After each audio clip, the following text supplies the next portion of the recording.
Hello students, good morning. तो आज हम पढ़ने जा रहे हैं हमारा यूनिट 4 का पार्ट सेकेंड में हमारा ये भी क्वेश्चन बहुत अच्छा है और इंटरेस्टिंग क्वेश्चन भी है। और देखा जाए तो आज के समय में इन दिनों लॉकडाउन में काफ़ी लोग फेस भी कर रहे हैं, उसी के बारे में हम पढ़ेंगे। तो हमारा क्वेश्चन है कि निर्धनता क्या है। निर्धनता के संदर्भ में बाल्यावस्था का वर्णन करेंगे कि क्या प्रॉब्लम्स फेस करते हैं बच्चे निर्धनता के वजह से। तो निर्धनता क्या होता है? गरीबी होती है जिसे हम आमतौर पर कहते हैं, और वो किस वजह से होती है? हमारे फाइनेंशियल हालत ख़राब होने से या फिर पैसे ना होने की वजह से। तो इसके बारे में हम आज पढ़ेंगे। तो निर्धनता क्या है स्टूडेंट्स की? एक ये हमारे समाज की कहते हैं ना कॉमन समस्या, कॉमन प्रॉब्लम है। इसकी उत्पत्ति के लिए हमें बहुत मुश्किलों का सामना करना पड़ता है। विश्व के सामने, हमारे वर्ल्ड के सामने हर एक तौर तरीके हर एक दिशा से ये बहुत बड़ी प्रॉब्लम है। फिर वो हो सामाजिक हो, नैतिक हो या बौद्धिक चुनौती हो, जिसमें पूरी दुनिया के कुछ हिस्से के लोग बहुत अच्छे से झेल रहे हैं, लेकिन हाई क्लास फैमिली इतना नहीं फेस कर रहे हैं। तो इस चीज़ के बारे में हम डिटेल में पढ़ेंगे। निर्धनता की परिभाषा है कि गरीबी अथवा निर्धनता का अर्थ क्या होता है, जिसमें समाज का एक भाग अपने जीवन बुनियादी आवश्यकताओं को संतुष्ट करने में असमर्थ रहता है। यानी कि वे अपनी लाइफ के कुछ बहुत सारे ऐसे पहलू होते हैं जिनको कंप्लीट नहीं कर पाता, जिन्हें संतुष्ट नहीं होता। हमारे वर्ल्ड का 80% पार्ट जो है वो आर्थिक व्यवस्था से लड़ रहा है, और ये हमारे इकोनॉमिक में आसानी से देखा जा सकता है। निर्धनता जो होती है एक सामाजिक पद को प्रकट करती है। क्योंकि व्यक्ति की आर्थिक स्थिति घनिष्ठ होती है, सामाजिक श्रेणी वर्ग से भी है। गरीबी और अमीरी तुलनात्मक शब्द है। ये दोनों तुलना होती है कि गरीबी और अमीरी में बहुत कंपटीशन होते हैं, तुलनाएं होती हैं। तो सीधी भाषा में कहा जाए तो आर्थिक असमानता, आर्थिक परिशरता और आर्थिक अकुशलता से लिया जाता है। सब कुछ ये बेस है हमारे आर्थिक सिस्टम पर, यानी फाइनेंशियल सिस्टम पर बेस है।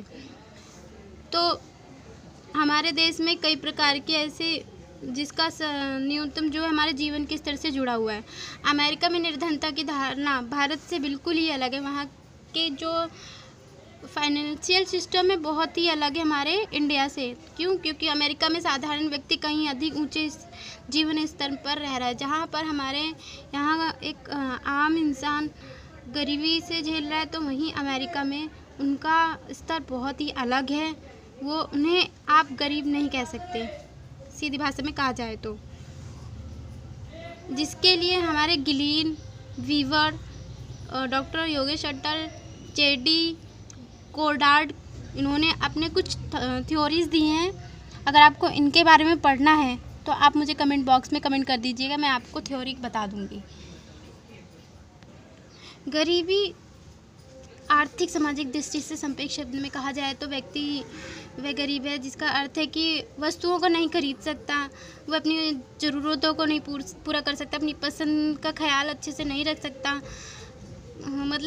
ऑब्वियसली उसके पास मनी नहीं है तो अपनी चीज़ों को वो खरीद नहीं सकता, अपनी मनपसंद चीज़ें नहीं खा सकता, पहन सकता, रख सकता, घूम सकता, ऐसी जगह नहीं जा सकता। तो हमारे जो निर्धनता की परिभाषा है यही है कि जो एक आम इंसान है वो अपनी पसंदीदा चीज़ें नहीं खरीद सकता। अब हम पढ़ेंगे कि हमारे कारण कौन से हैं, ऐसा क्यों होता है कि हम अपनी चीज़ें क्यों नहीं खरीद पाते, नॉर्मल लोग क्यों नहीं खरीद पाते, इसका सही मायने में क्या अर्थ है। तो इसका सबसे पहला कारण है कि व्यक्तित्व कारक, यानी पर्सनल फैक्टर्स। कुछ ऐसे पर्सनल फैक्टर्स होते हैं जो अपनी दशा के लिए व्यक्ति स्वयं उत्तरदायी होता है, जैसे बीमारी, दुर्घटना, मानसिक अयोग्यता, नैतिक पतन, अविवेकपूर्ण खर्च आदि से ग्रसित होना। जैसे कुछ लोग होते हैं कि उनके पास उतनी सैलरी उतनी जॉब नहीं होती जितनी वो खर्च करते हैं, जितनी इनकम नहीं होती उतनी वो खर्च करना पसंद करते हैं, या फिर वो कमाना नहीं चाहते, या फिर वो मानसिक रूप से प्रॉब्लम में पड़े होते हैं, या फिर वो कमाना नहीं चाहते। तो ऐसी चीज़ें हैं जो हमारे पर्सनल फैक्टर्स में आती हैं। ये है हमारा पहला कारण। फिर आते हैं हम हमारे भौतिक पर्यावरण, फिजिकल एनवायरनमेंट। हमारे कुछ एनवायरनमेंट ऐसे हैं जिसमें ना तो कुछ लोग तरक्की करना चाहते हैं ना कुछ करते हैं। तो उसके बारे में क्या है कि जैसे जलवायु, हमारी एटमॉस्फेयर, प्रतिकूल कीड़े मकोड़े, प्राकृतिक संकट आदि सम्मिलित होते हैं, जिसमें आप कितना भी प्रोग्रेस करें या कितना भी तरक्की करें, लेकिन आपके जो वहाँ पे नेचुरल इफ़ेक्ट्स होते हैं, प्राकृतिक प्रॉब्लम्स होती हैं, वो बार बार आती रहती है। जैसे कि आप न्यूज़ में देख सकते हैं, आज की करंट न्यूज़ है कि महाराष्ट्र में जो तूफ़ान आया है उसकी वजह से कितने लोगों को कितनी प्रॉब्लम्स फेस करनी पड़ रही है और आगे कितनी प्रॉब्लम्स होंगी। सेकंड है कि हमारा सबसे मेन कारण है आज के करंट अफेयर्स में कि कोरोना की वजह से हमारा जो इंडिया है, वर्ल्ड है, बहुत प्रॉब्लम फेस करने वाला है। तो ये हमारे जो होते हैं नेचुरल इफ़ेक्ट्स होते हैं जो हमारे हम पर पड़ते हैं, इंसान लोगों पर पड़ते हैं, हमारे व्यवसाय पर पड़ते हैं, हर एक चीज़ पर पड़ता है। ख़राब मौसम के कारण, जैसे अत्यधिक गर्मी। फिर आता है हमारा आर्थिक कारक, इकोनॉमिक फैक्टर। गरीबी का संबंध हमारा जो है आर्थिक फैक्टर पहलुओं से है। क्या होता है कि खर्च के संदर्भ में ही किया जाता है। अपर्याप्त उत्पादन, असमान वितरण, आर्थिक उतार चढ़ाव, बेकारी, गरीबी, दुष्चक्र, मंदी, गरीबी, ये सब इनको जन्म देते हैं। फिर आता है हमारा असंतुलन आर्थिक विकास, जिसमें क्या होता है कि स्टूडेंट्स, हम देश के श्रम शक्ति का लगभग 64% भाग जो है कृषि पर निर्भर रहते हैं, कि कृषि पर डिपेंड रहते हैं हमारे भारत में सबसे ज़्यादा। जबकि उद्योग धंधों में केवल 16% व्यापार, यातायात एवं अन्य कारकों में 20% लोग लगे हैं। ठीक है, फिर भी यह हमारा पहला कारण है जिसकी वजह से हम आर्थिक समस्याओं से जूझ रहे हैं। फिर आता है कि हमारा अत्यधिक दरिद्रता, ये अत्यधिक दरिद्रता बढ़ती जा रही है। इसमें क्या है कि लोग, करोड़ों लोग हैं, लाखों लोग हैं जो इस गरीबी रेखा के नीचे हैं, अपना लाइफ स्टाइल जी रहे हैं जैसे तैसे, जैसे अपना जीवन एक एक दिन गुजार रहे हैं। फिर आता है हमारा पूंजी का अभाव। जो पूंजी का अभाव है, इसका बड़ा भाग जो होता है वह हमारे खर्च में चला जाता है। बचत कम होती है, खर्च ज़्यादा करते हैं। बाज़ार की अपूर्णताएँ होती हैं, जैसे कमियां भी देखने को मिलती हैं, जैसे उत्पादन में कमी आती है, श्रमिकों में कमी आती है, व्यवसाय से दूसरे व्यवसाय में अनेक कारणों से गतिशील नहीं हो पाते हैं। आर्थिक क्रियाओं का विशिष्टीकरण जो होता है कि इसमें कमी अधिक पाई जाती है। फिर आता है हमारा श्रमिकों की कार्य क्षमता की कमी। श्रमिकों के कार्य करने की जो क्षमता होती है उसमें कमी आने के कारण भी काफ़ी कमी देखी जाती है। हमारे भारतीय श्रमिकों की अपेक्षा प्रगतिशील देशों के श्रमिक जो हैं 3 गुना अधिक काम करते हैं, लेकिन हमारे भारत में उतना काम नहीं होता है, इसलिए यहाँ पर गरीबी की दर बढ़ती चली जा रही है। फिर आता है हमारा प्राकृतिक संसाधनों का अपर्याप्त उपयोग। जो हमारे संसाधन है उनका सही उपयोग या फिर उस अकॉर्डिंग उपयोग नहीं हो पा रहा जिस आकार होना चाहिए।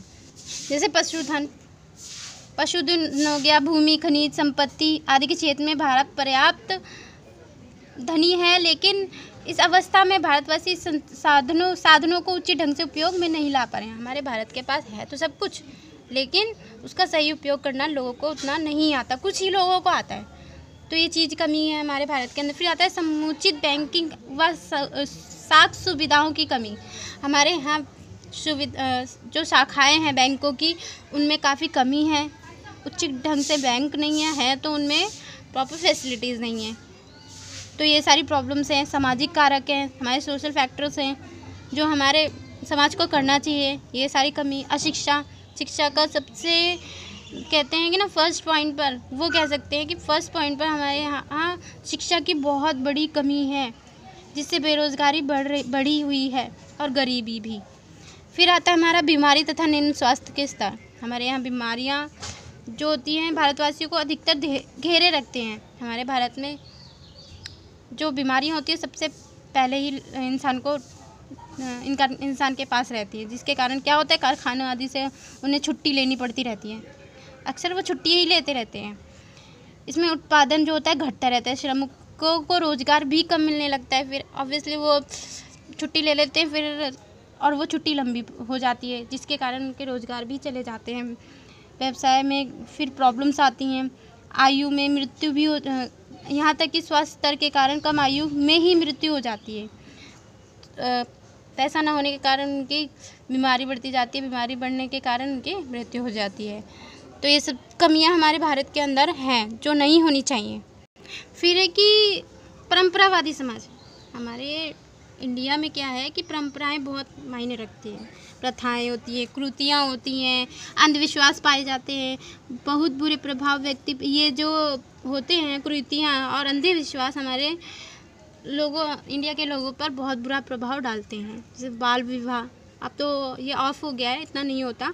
मृत्यु के उपरांत भोज विवाह की दावतों तथा भूषण आदि अनुत्पादक कार्यों के लिए कर्ज लेकर भी अपव्यय कर देते हैं।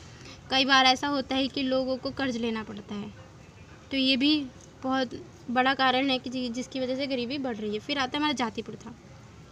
जाति प्रथा में भेदभाव, छोटे बड़े जात का भी भेदभाव रखा जाता है। सभी लोग एक साथ मिलकर आपसी सहयोग से देश की आर्थिक उन्नति में हाथ नहीं बटा सकते। उनको उच्च लोग बेरोजगार होते हैं, जिसके जो हुए उन कार्यों को नहीं करते, इसमें जाति का भेदभाव होने के कारण। फिर आता है गंदी बस्तियाँ। गंदी बस्तियों में क्या होता है, अधिक गंदगी होती है। इन बस्तियों में रहने के कारण उनकी वो बीमारी का शिकार हो जाते हैं, उनके स्वास्थ्य खराब होने लगते हैं दिन प्रतिदिन, जिसके कारण क्या होता है उनके कार्य करने की जो क्षमता होती है वो घट जाती है। इससे राष्ट्रीय तथा उत्पादन में भी काफ़ी कमी आती है। फिर आता है हमारा संयुक्त परिवार। ये भी एक कारण कि हमारे भारत में एक संयुक्त परिवार बहुत ज़्यादा देखे जाते हैं। हमारे भारत में बड़ा परिवार ज़्यादा ही अधिकतर घरों में पाया जाता है, जो गरीबी का कारण एक ये भी है। संयुक्त परिवार में क्या होता है, व्यक्ति बैठकर खाने का आदी होता है, एक साथ बैठकर वो खाने के आदी हो जाते हैं कोई भी। लेकिन कुछ ऐसे सदस्य होते हैं जो अपनी जिम्मेदारी नहीं समझते, इसी कारण जो होता है उनमें किसी काम को भी करने की कोशिश नहीं करते। व्यक्ति देश की आर्थिक उन्नति में कोई हाथ नहीं बटाता, लेकिन लोग संयुक्त परिवार में बाल विवाह को बढ़ावा देते रहते हैं, तो ये गलत है, जिसकी संख्या तेज़ी से बढ़ रही है हमारे भारत में। फिर आता हमारा राजनीतिक कारक। राजनीतिक क्षेत्र में भी काफ़ी ऐसी दुष्प्रभाव हैं जो नहीं होने चाहिए। उथल पुथल भी गरीबी को जन्म देती है। असंतोष, मुनाफाखारी, कालाबाजारी, जमाखोरी आदि पनपती हैं हमारे राजनीतिक दल में, तो जो नहीं होना चाहिए। इसमें क्या होता है कि सरकार जो होता है अपनी आर्थिक नीतियों का भी अर्थव्यवस्था पर काफ़ी प्रभाव डालता है, जिसके कारण सरकार की उत्पादन नीति, टैक्स नीति, आयात निर्यात वितरण व्यवस्था भी देश के लोगों की आर्थिक दशा को प्रभावित करती है। जैसे क्या होता है कि हमारे लाइफ में क्या होता है और डे बाय डे होता है हमारे जीवन में, हमारे देश में राजनीतिक नीतियों के कारण महंगाई बढ़ती जाती है। जैसे पेट्रोल के दाम बढ़ते हैं, सिलेंडर के दाम बढ़ते हैं, सब्जियों के दाम बढ़ते हैं, हर एक चीज़ के दाम बढ़ते हैं, तो गरीबों को ये सारी चीज़ें फेस करनी पड़ती हैं, जिसके कारण वो हर एक चीज़ का शिकार होते जाते हैं, बीमारियों का, फिर निर्धनता भी बढ़ती है। तो ये सारी चीज़ें जो उनको फेस करना पड़ता है, किसको, गरीबों को। युद्ध क्या होता है, युद्ध करने से बहुत सारी चीज़ें नुकसान हो जाती हैं, नष्ट हो जाती हैं। हमारे सांस्कृतिक कारक, कल्चरल फैक्टर जो होता है, इसमें क्या होता है कि अधिक धन प्राप्ति को या धन के लिए जीवन को खपा देना उचित नहीं माना जाता हमारे सांस्कृतिक कारक में। इसमें मूल्यों में सदा जीवन और उच्च विचार की बात कही जाती है, बड़ी बड़ी बातें कही जाती हैं। लोग धन के पीछे नहीं भागते, हाँ, जीवन की कम से कम आवश्यकताओं को पूरा करने में संतोष महसूस जरूर करते हैं। वर्तमान में भारत की गरीबी का जो उल्लेख किया जाता है वह पश्चिमी देशों की देन है। हमारे जो पश्चिमी देश हैं उनकी देन है, उपहार है, आप कह सकते हैं। जिससे क्या है कि किसी देश और समाज की संस्कृति के संदर्भ में ही देखा जाना चाहिए। ऐसा नहीं है कि हमें पश्चिमी देश की मतलब उनको ही देखकर काम करना चाहिए, हमें दूसरे देशों की भी बराबरी करते रहना चाहिए और तरक्की करते रहना चाहिए। फिर आता हमारा बढ़ती जनसंख्या। बढ़ती जनसंख्या क्या है कि पॉपुलेशन जो है स्टूडेंट्स की, ये तो बहुत ही बहुत ही ज़्यादा प्रभावित करती है आर्थिक स्थिति पर, जिससे क्या होता है, जनसंख्या बढ़ती है, उसके बाद गरीबी बढ़ती है, फिर उनकी गति से यह संख्या जो बढ़ रही होती है उसमें जीवन यापन में काफ़ी प्रॉब्लम्स आती हैं। धीरे धीरे सारे प्रॉब्लम एक साथ हो जाते हैं जो एक गरीबी का रूप ले लेते हैं, जिसमें बेकारी, भुखमरी, आर्थिक विकास की वर्तमान स्थिति में इतनी बड़ी इतना बड़ा नुकसान देखा जाता है, जिसमें काफ़ी प्रॉब्लम्स मनुष्य के जीवन में आते हैं। तो जिससे क्या होता है कि जो जनसंख्या होता है उसका भली प्रकार से भरण पोषण कर पाना मुश्किल हो जाता है। 50 लाख श्रमिक जो होते हैं प्रति वर्ष भारत में बढ़ रहे हैं। हमारे यहाँ मज़दूरों की संख्या अधिक है। आपने देखा होगा न्यूज़ में, इन दिनों तो बहुत ही ज़्यादा न्यूज़ में आप देखेंगे तो आपको ये क्वेश्चन ईजिली समझ में आ जाएगा। इनको रोज़गार देना जो होता है सरल कार्य नहीं होता है, क्योंकि ये पढ़े लिखे नहीं होते और ये निर्धन भी होते हैं। उसके बाद इनकी जनसंख्या जो होती है ज़्यादा ही बढ़ती जा रही है। इनकी तुलना जो होता है कि हम श्रमिकों की पूर्ति ज़्यादा होती है, इसके श्रमिक मूल्य जो अर्थात मजदूरी घट जाती है तो निर्धनता को बढ़ावा देती है। तो ये जो क्वेश्चन है पूरा हमारा गरीबी पर बेस है, उसी पर ही बेस है। फिर क्या है स्टूडेंट, बेकारी बढ़ने के साथ साथ गरीबी बढ़ती है। कृषि की खराब दशा बढ़ती है। कृषि के पास पर्याप्त सिंचाई के साधन नहीं होते हैं, बीज नहीं होते हैं, वो फसलें नहीं उगा पाते हैं। फिर आता है हमारे ज़मींदारी प्रथा क्या करते हैं, ये कर्ज दे देते हैं मज़दूरों को, फिर उसके बाद मज़दूर चुका नहीं पाते हैं। फिर आता है साहूकारी प्रथा। इसमें सरकारी समितियों का अभाव होता है, जिसमें किसान फंस जाते हैं और वो साहूकारों के बीच भी फंस जाते हैं। जिसमें राजस्थान में अभी कुछ समय पहले तक सागड़ी प्रथा चली थी, जिसमें क्या था कि इस प्रथा के अनुसार होने वाले व्यक्तियों को उस समय तक, जब तक कि कोई कर्ज पुनः नहीं लौटा देगा, उसने पहले कोई कर्ज लिया है, कोई उधार की है, तो जब तक उसको वापस नहीं कर देगा उसे दूसरा उधार नहीं मिलेगा। उसे मुफ्त सेवा प्रदान नहीं करनी पड़ती थी। साहूकारों की चुंगल में फंस कर उससे मुक्ति पाना कठिन था और गरीबी सदा गरीब ही बने रहते। तो जो सांगड़ प्रथा थी ये बहुत बुरी प्रथा थी। फिर आता हमारा आलस्य और निष्क्रियता। जो हमारी आलस्य होती है वो, अगर आपको अपने जीवन में सफल होना है तो अपने नज़दीक आलस को मत आने दीजिए, निष्क्रियता को मत आने दीजिए। इससे क्या होता है, हमारे परिस्थितियों पर काफ़ी अभाव पड़ता है, भाग्य पर विश्वास, उदासीनता तथा ये सारी चीज़ें बढ़ती चली जाती हैं। फिर आता है नरम राज्य, सॉफ्ट स्टेट। इसमें क्या है, अविकसित राष्ट्रों में गरीबी का एक कारण नरम राज्य मानते हैं। क्योंकि अनुशासनहीनता से होता है। ये विभिन्न रूपों में प्रकट होती है, जैसे कानून की कमियां होती हैं इसमें, और कानून के पालन और लागू करने की खामियां। विभिन्न स्तरों पर सरकारी अफसरों द्वारा इन नियमों और निर्देशों की व्यापक अवहेलना, जिनका उन्हें पालन करना एवं करवाना होता है, लेकिन वो ऐसा नहीं करते हैं, तो ये नरम राज्यों में आते हैं, जो हमारे सरकार के कुछ कर्मचारियों द्वारा ही प्रकट की जाती हैं प्रॉब्लम्स लोगों के लिए। फिर आता है हमारा औद्योगिकरण और पूंजीवाद। जो हमारा औद्योगिकरण है, मशीनों ने लिया है फैक्ट्री प्रणाली। आज के टाइम में क्या है, स्टूडेंट्स की मज़दूरों की जगह मशीनों ने ले ली है, जिससे क्या है कि बेरोज़गारी बढ़ती चली जा रही है और मज़दूरों से उनके कार्य छीन जा रहे हैं।